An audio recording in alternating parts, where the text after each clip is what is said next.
അസ്സലാമു അലൈക്കും വറഹ്മത്തുള്ളാഹി തആല വബറകാതുഹു. എല്ലാവർക്കും പുതിയ വീഡിയോയിലേക്ക് സ്വാഗതം. ഇന്ന് നിങ്ങളോട് പറയുന്ന വിഷയം, ഒരുപാട് ആളുകൾ പല ആളുകൾക്കും പണം കടം കൊടുത്തവരുണ്ട്. എന്നിട്ട് ആ പണം തിരിച്ചു കിട്ടുന്നില്ല എന്ന് പരാതി പറയുന്ന ഒരുപാട് ആളുകളുണ്ട്.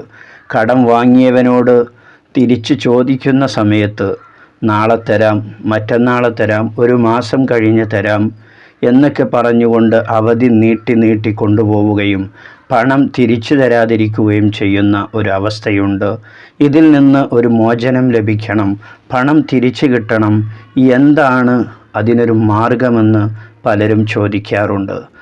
നാം നൽകിയ പണം നമുക്ക് തിരിച്ചു തരാതെ അവധി നീട്ടി കൊണ്ടുപോകുന്നവരിൽ നിന്ന് രക്ഷപ്പെടാൻ, ആ പണം അവർക്ക് പെട്ടെന്ന് നമുക്ക് തിരിച്ചു തരാൻ വേണ്ടി, അവരുടെ മനസ്സിന് തോന്നാൻ വേണ്ടി ആത്മീയമായിരിക്കുന്ന വഴികൾ മഹാന്മാർ നമുക്ക് പഠിപ്പിച്ചു തന്നിട്ടുണ്ട്, ഉസ്താദുമാർ നമുക്ക് പഠിപ്പിച്ചു തന്നിട്ടുണ്ട്. ആ വഴികൾ നമുക്ക് ഏതാണ് എന്ന് ഈ വീഡിയോയിലൂടെ ഒന്ന് പരിശോധിക്കുകയാണ്. വീഡിയോക്ക് ലൈക്ക് ചെയ്യുക, മറ്റുള്ളവരിലേക്ക് വീഡിയോയുടെ ലിങ്ക് നിങ്ങൾ ഷെയർ ചെയ്തു കൊടുക്കുക.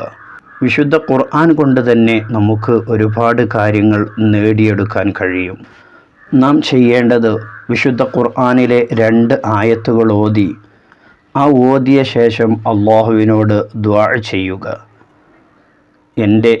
ഞാൻ കടം നൽകിയ ആ പണം എനിക്ക് തിരിച്ചു കിട്ടണം, ബിസിനസ്സിൽ ഞാൻ ഇറക്കിയ ആ പണം എനിക്ക് തിരിച്ചു കിട്ടണം, അതിനുള്ള ഒരു വഴി എനിക്ക് കാണിച്ചു തരണം, ഞാൻ കടം കൊടുത്ത ആൾക്ക് എനിക്ക് തിരിച്ചു തരാനുള്ള ഒരു മനസ്സ് നീ തോന്നിപ്പിച്ചു കൊടുക്കണമെന്ന് പറഞ്ഞുകൊണ്ട് അള്ളാഹുവിനോട് ആത്മാർത്ഥമായി ഈ പറയുന്ന 2 ആയത്തുകൾ ഓതിയിട്ട് നിങ്ങൾ ദുആ ചെയ്യുക. ശേഷം നിങ്ങൾ വിളിക്കുക. നിങ്ങളുടെ മനസ്സിൽ ആ കടം കൊടുത്ത ആൾക്ക് വിളിക്കണമെന്ന് തോന്നുന്ന സമയത്ത് നിങ്ങൾ വിളിക്കുക. തീർച്ചയായും നിങ്ങൾക്ക് ഒരു പരിഹാരം മാർഗമായി ഇത് സംഭവിക്കുന്നതാണ്. ഇൻഷാ അള്ളാഹ് നിങ്ങൾ ചെയ്തു നോക്കുക. അപ്പോൾ ആ 2 ആയത്തുകൾ ഇതാണ്.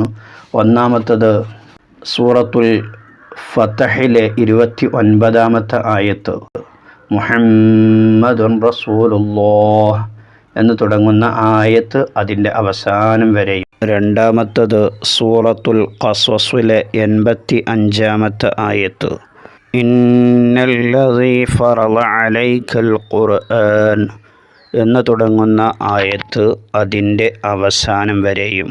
ഇൻഷാ അല്ലാഹ് നിങ്ങൾ ആ 2 ആയത്തുകളും ഓതുക.